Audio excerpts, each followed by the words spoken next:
Sounds like you were. No, I'm muted. I don't think so. Oh, we're all really loud. So every microphone. Yeah, we're all pretty.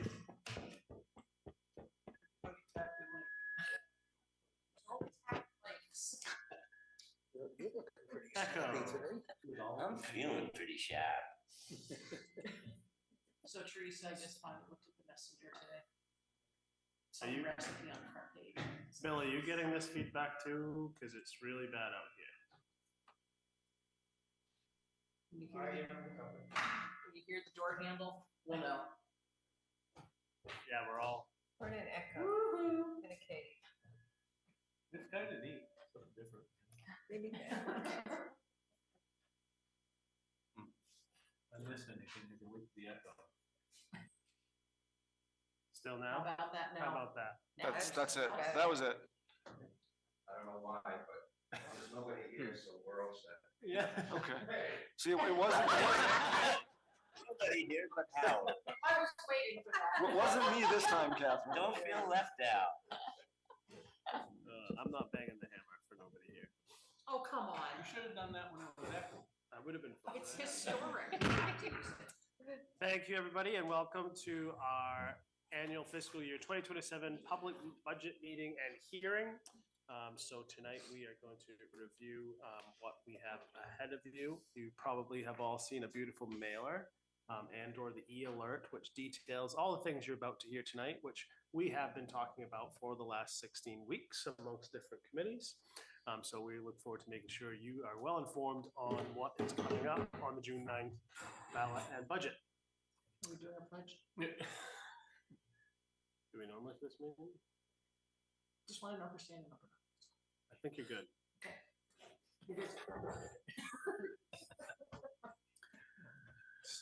No more interruptions, please. 45 seconds. Yeah. Maybe.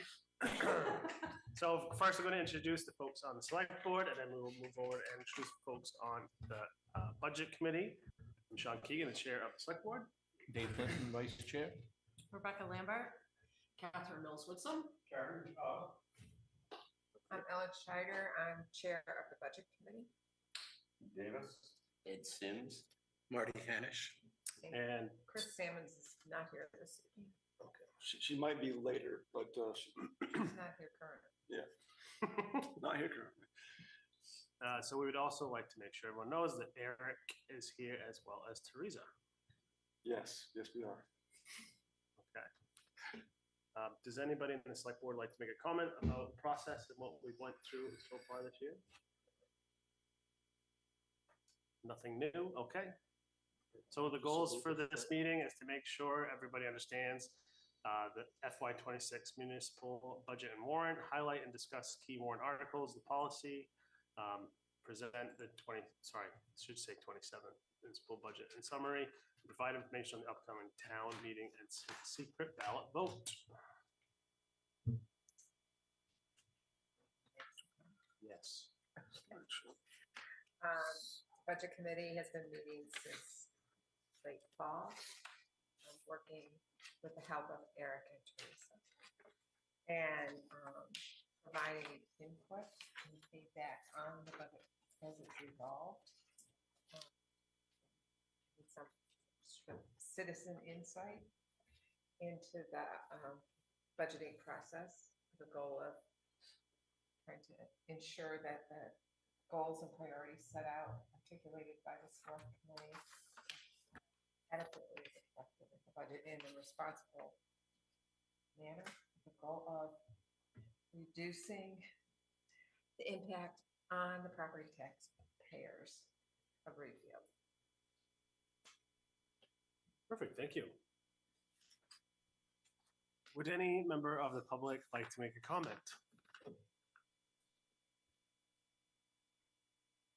Seeing nothing online? No, we're good. Okay, Eric, would you like to start introducing us to the presentation? Sure.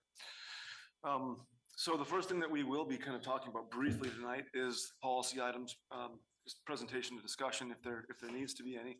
These are the exact same items that were discussed at the last hearing and have been developed, as you mentioned, over the past several months. Those include proposed Kennebec Land Trust project agreement and reserve expenditures, the proposed land use and solar ordinance revisions, and then a code enforcement interlocal agreement. These have not changed since the last meeting. The budget has slightly, but I guess I would just turn it over to you to entertain any discussion on those items. Does anyone have any further discussion on the pieces put forth right now? Any changes? I guess just to say, nothing has changed on anything since we had our last meeting. And is that meeting still up online for people Yes. to view? On Yep. YouTube. So we don't need to rehash all of that. Yeah, no, we don't. And also, I mean, all the backup materials are on the website in multiple locations, so. Yep, so at each meeting and also a subsection for today, the project agreement as listed with a map. All the proposed ordinance revisions are highlighted, as well as the interlocal agreement is on a separate attachment, so thank you for that. I will thank the planning board for their effort and involvement with these changes, and also the Conservation Commission was pretty active in helping to develop some of the KLT stuff, so and KLT itself. So anyway, it was a good collective process. So I guess moving on, we just have the budget goals that you guys will talk about, or? As I stated a second ago, and as reflected on this slide, we have sort of overarching goals that are established each budget season, if you will, but a lot of them are ongoing. There's themes: maintaining fiscal responsibility. We all would like to see our spending remain conservative, and that helps minimize upward pressure on the budget and upward pressure on property tax payers. We want to make sure that we're able to fund our priority projects in town operations, maintain stable and manageable level of debt, reasonable level of debt, and use fund balances responsibly. That's been a goal over the past few years. And Eric, if you're interested, can explain that. We've had some feedback from auditors about what we're maintaining in fund balances and how we might more responsibly manage those fund balances. Stick to our long-range capital planning process, which is an early meeting in the budget cycle.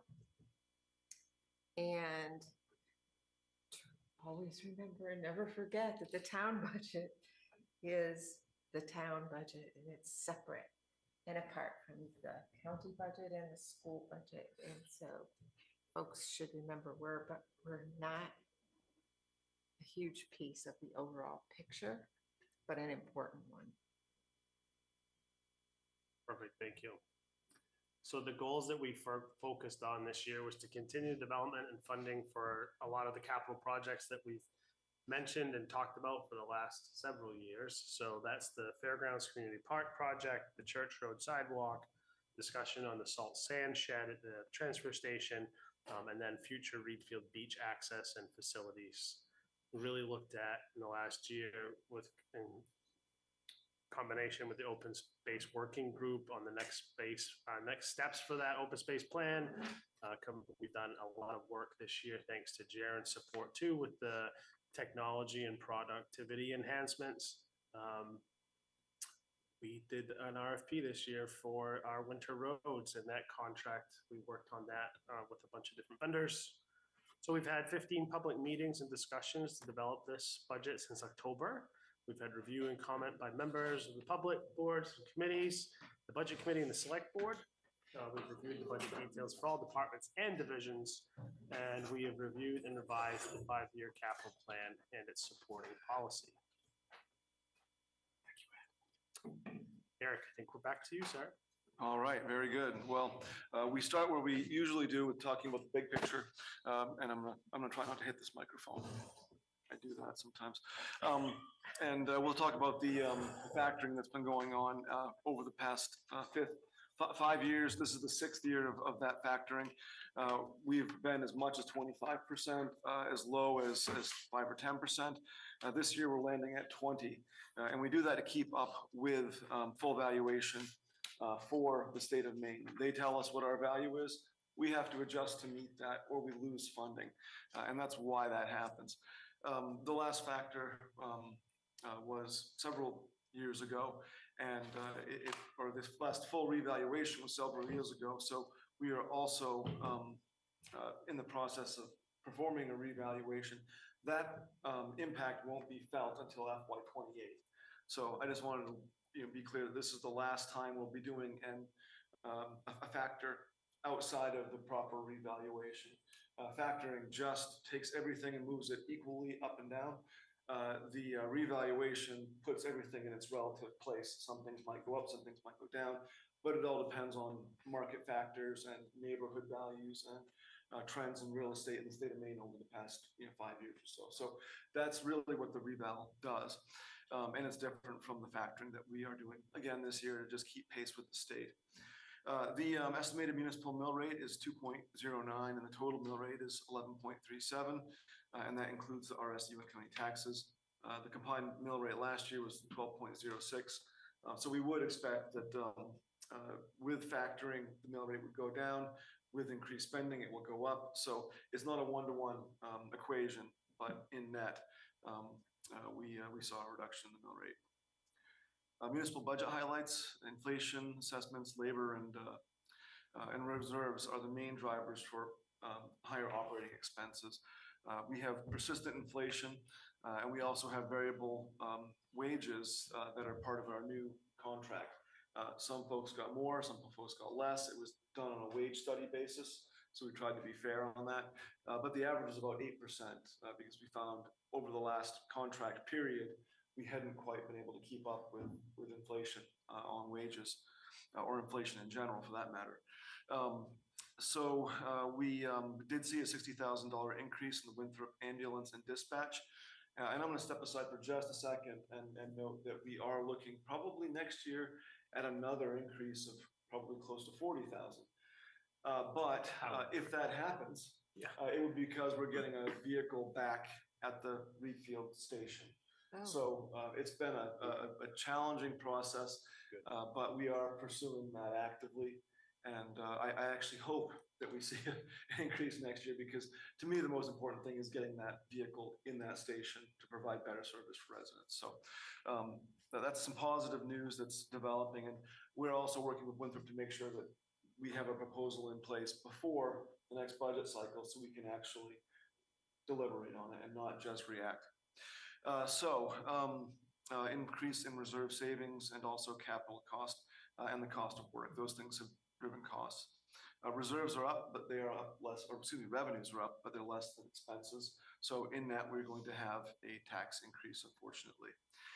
We are using $25,000 less in undesignated funds to lower taxes. That's part of that process that Ellen was mentioning, where we are trying to use funds responsibly. We're drawing down to the point where we are no longer utilizing more money that's going in. So we're kind of dropping slowly and then finding a plateau, we hope, or at least that's the goal going forward. Net municipal costs will increase by about 9.6% or 103,000 and account for about 18.3% of taxes. Just touching on the school and county budgets, school information is available on their website, and the RSU budget is up just under 4% or 176,000 and change. And that's going to be about 72.4% of taxes. And the county budget will increase 9.4%, 48,883, and will account for about 9.3% of property taxes. So we're seeing a little bit of shifting. County continues to go up a little bit, and the school is actually doing a better job of being more conservative and responsible. So I think I'm glad to see that trend. Before I move on, I guess we'll just show this image here. And this is those numbers I just presented to you on the far right-hand column. And then you have the history going back to 2019, which was the last year of relative stability before COVID impact started to hit. So you can see what's going on there. And similarly, we have municipal property tax impacts. What you can see is that we have about an 8% increase in out-of-pocket for the average homeowner with a homestead exemption. So it's a little bit of a nuance there, but it shows what the average increase is. And then I guess I'll ask for any questions on those items before I move on to fund highlights. Yes, Catherine? I have one. So after, you said that after the reval, we wouldn't be doing factoring anymore. Will that necessarily be the case if the state keeps putting our valuation up? Will we still then have to factor? Yes, so that was probably not the right wording, but you're right to point that out, absolutely. But we'll come into line property by property with the reval. The factoring just treats every property as equal. Exactly. So the balance will be correct with the reval. And That's then if exactly we're right. below state value, we'll factor if needed. Yep, and I guess I should have said also that we're expecting that the real estate market might start to stabilize, but who knows? And that Who affects knows? our municipal revenue sharing and our homestead exemption, having our values be at the state level. Is that correct? Yes, I mean, also, there's other things, but the big one is homestead exemption. The value of that is already dropping as it's a fixed number. $25,000 isn't what it used to be 5 years ago, and so the value is already down. And then if we were not to have our full state valuation, we would lose a portion of that. So it's very important for us to keep that on track. Thank you. All right, so I appreciate the clarification. So moving on to fund highlights, our use of fund balances does contribute to stability. That's been mentioned before. We want to stabilize and smooth things. It doesn't mean that we're not going to have some ups and downs, but fund balances are a great way to keep things from being too severe.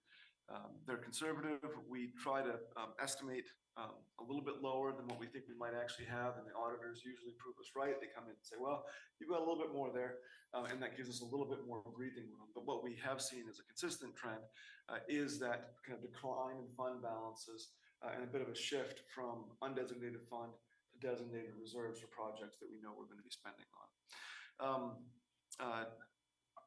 The use of trust funds is down by 5,000, designated funds is down by 10,000, and undesignated funds is down by 25,000 to ensure future use to lower taxes. So all those things, we're using less of our reserves this year, and that is not a bad thing. That's an intentional thing to stabilize the tax rate.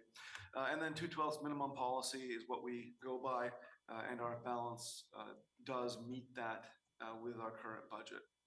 So this is our graphical representation of what we just discussed. And as you can see in the yellow star, that is our projected FY27 budget year. You can see that we have almost equal balances at the end of the year. And then it shifts the other direction. So we're pulling money in out of the undesignated, putting a little bit more into the designated, and being responsible that way. Budget is greatly affected by debt, and we actually are in a very good position. We can handle a lot more debt than we currently have, but I think our general policy position is that we don't want any more for a long time, or at least for a few more years. As you can see, we're slowly dropping our debt load. That's a benefit to the budget every single year that we don't have new debt. But what's happening there is a lot of our payments are slowly declining over time. We typically do some bonding with level principal and interest, but more often than not, we tend to go with one that the interest drops a little bit every year. Any questions on debt or fund balances? Okay. Revenue highlights. and this is where we saw the big changes. I'll touch on those a little bit later, but we have about a 1.2% tax base increase. That is due to improvements in new construction. We estimated 1% off the bat. The 0.2 comes in because of additional infrastructure that CMP has put in place to support the solar projects in the community. So that's where that 0.2 comes in. Not a huge impact, but it's a few $100,000 anyway of value, perhaps more. So state revenue sharing is estimated to be at 407,625. That's based on state data. That is an increase of just over $22,000. So we're happy to see that increase. In past years, we had seen declines. Investment income is down by $1,000, and that's in large part due to reduced yield estimates. Although I'm hearing that bonds are really starting to do funky things, and we're starting to see higher rates again, especially on long-term bonds.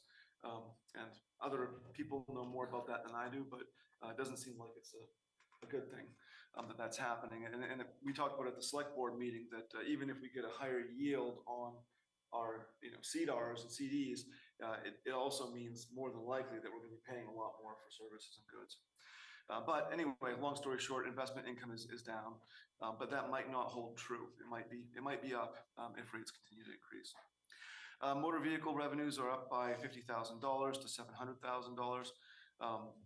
FY25s were actually over 705,000, and we're seeing another good bump this year, although it is starting to tail off in the last quarter of the year. So not sure how things are going to go, but this is another area where we budget very conservatively because it is one of our main revenue sources. $700,000 is huge, and it almost covers the cost of maintaining our roads. So I always want to point that out because everybody says, well, all these excise taxes, it's like, well, hey, you know what? It doesn't even cover the cost of the road you're driving on to get here. So, And they're the good roads around here. and they are, yeah. You can tell when you meet Readfield. That's right. $6,000 in use of designated funds and $300,000 in undesignated funds. So those are what we use to offset taxes, again, lower than past years. Cable TV fees are down by $3,000. That's a trend. People are having less cable packages, more streaming and individual subscriptions. So we're going to continue to see that drop until it's probably next to nothing or nothing in 10 years or so. And then the big news is that we did add and were able to add $50,000 in new solar farm revenue. We weren't sure last year going into the budget what the solar farms would bring in. We got a check for $38,000, in December. And that was just for one farm. We have two online now. And so the revenue from that's at least $50,000. I think it might be more, but again, we're being a little bit conservative with these new revenue streams. And it is a state reimbursement, so there's always a little bit of uncertainty there. Revenue summary by department. This just shows what's happened. We have administration's up, community services down slightly.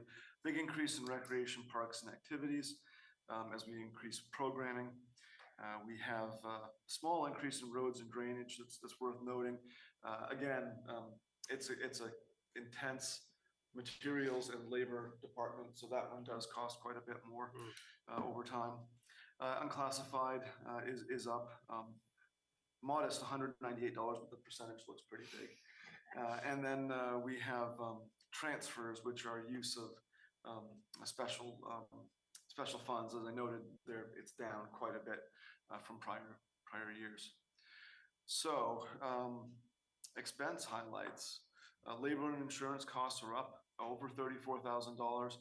It's partially offset by decreases in other areas, but it's the environment we're in and have been in for several years now.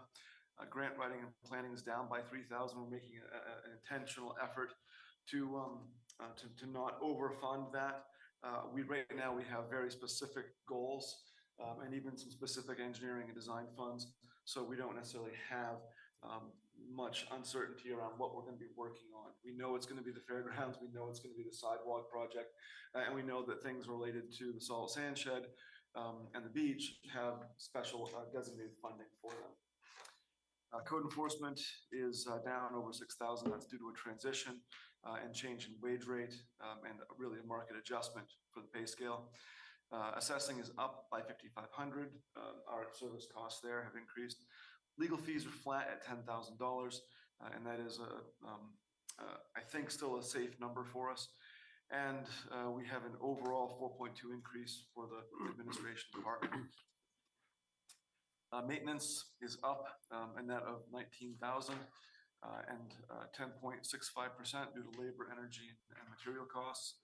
Community services, most things were pretty insignificant, but we did see an increase to the community media, formerly the PEG station line due to radio expenses. Those were also partially offset by revenue, which we expect to have come in from sponsorships. Recreation, parks and activities, beach recreation programming and heritage days are up close to 10,000 combined. There is some offsetting revenue. A lot of those programs that we have are exceeding revenue expectations, so that's a positive thing, but it does come with a cost, so it's not entirely offset. And conservation is down by 5,000 because they're focusing on just a few key areas. Protection, the fire department is up just 1%. So again, we're keeping those costs tight. They have been high, or I guess what am I trying to say here? The budget has had a little bit of surplus for a fair amount of time. I think we're approaching that point where we might actually start to see, a 1% increase or 2 or 3% increase. For a few years there, we were able to either see a reduction or keep it straight flat. But we're at that point now where we might see some small increases. Ambulance up over 78%, and that's due to Winthrop charging more for service and for capital. I had one of the select board members in Fayette approach me after the solid waste committee meeting and asked me why the hell I told Winthrop about our capital investment plan at the transfer station, where we asked other towns to contribute to our capital costs on an annualized basis. And I said, well, it just came out. But anyway, I said, they're smart people, they would have figured it out on their own. But it was, I think it's the right thing because it stabilizes that service for everybody involved. And it will prevent, I think, in the future, some price hikes when they might say, well, we have to buy an ambulance, Readfield, you owe us $150,000. Right. That's a good thing. So dispatching is up by a few $1,000s, but it's showing as being down due to $29,000 in KCSO dispatch being moved to the county expenses line. Really, that is it's a county level service that we pay for, and so it's been designated as in that county budget area. It is, however, paid for out of local taxes, not out of county taxes. So we do have the option of not paying that, unlike county taxes, but it really just for visibility's sake, we wanted to show what that expense was and where it really belonged. Cemetery is budgeted for a $475 increase, which is very modest compared to their overall budget. And roads and drainage down almost $19,000 to a new winter road contract, and fewer special road projects. We've been, I think, doing well with maintenance schedules, tying our work to paving, and that's really helped us stay focused and dealing with some of the water issues over the past decade, I'd say, has helped stabilize our roads, and we're having less washouts and severe problems despite severe weather. Solid waste costs are up around $10,000, and that is due to energy, labor, and contract costs, much like other departments. Debt service is a decrease, and again, that's lower payments. And unclassified, we have an increase in $3,000 and plus to nonprofits, which I think generally is a good thing. They've all put in and had approved their requests for spending. They did the petition process and all that, so it's been a really positive thing. Keeps everybody honest. And then, there we go, capital reserves and special revenue transfers. This is where we have a lot of our money transferring from basically taxes into these special reserves. Cemeteries is $5,000. Building maintenance is $25,000. And again, these are building on reserves that exist. Some of them will be utilized. This doesn't necessarily show the expense per se. It just shows the money going into the reserve. expenses happen really outside of that once it's been approved by the voters and the select board and budget committee. Administration technology is 5,000, parks and recreation 15. Roads and infrastructure is 360. Again, this has gone up every single year for several years because of the cost of materials and labor. But we have to maintain that high level of road. If we don't, it costs a lot more to replace it later on. So we're wise to do that. Transfer station is 14,624, and that's just Readfield's share. Other towns pay probably around 20,000 in total between Fayette and Wayne. Fire departments reserves are 25,000. Maintenance is 32,357. That goes to cover things like capital leases, money to replace the trucks that we have, and other equipment like our chippers and trailers and things. Total of 481,981. So this table summarizes the things that I just went through, so I'm not going to go through it again.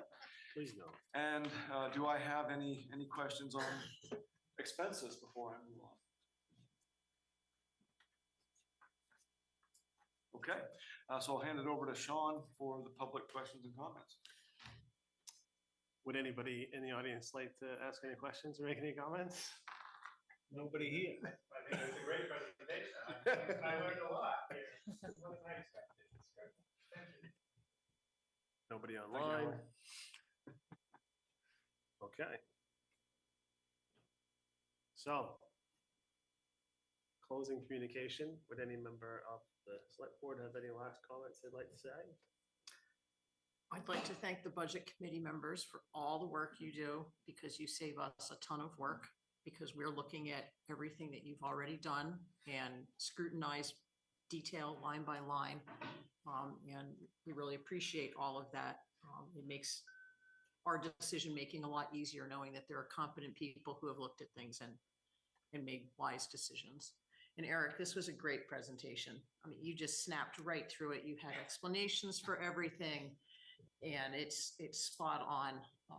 And And he I'm didn't with even you, Howard. We breathe. learn something new every time we listen to it, even though we hear it all the time. So, Thank you. Teresa, we appreciate you also. Yeah, Sorry. I was Ditto. gonna say from the budget committee's perspective, it's all down to Eric and Teresa. So, And Teresa. yes, Yeah. Don't forget her. so they're awesome. They make your job easier, Yeah, they're like you make our treasures. job easier. Yeah, they're treasures. Well, I think it's a good thing. Some people might disagree with me, but we don't have a lot of public input. Because I think people are aware, Informed. if they want to be, they are aware and informed, and they've been watching the process.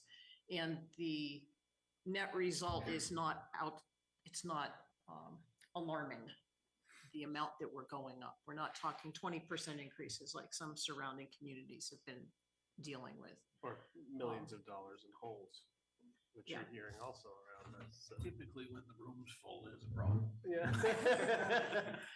So, I mean, but we would appreciate people coming. So, that's always a good thing. Anyone can be involved. Okay, well, thank you, everybody, for your participation. Important updates and reminders is that you can vote now with your absentee option. You come in or and take care of that. If not, we'll hopefully see you voting on June 9th at Kent's Hill. So thank you very 8 much. a.m. to 8 p.m. 8 a.m. to 8 p.m. Kent's Hill. Thank you very much. Adjourned.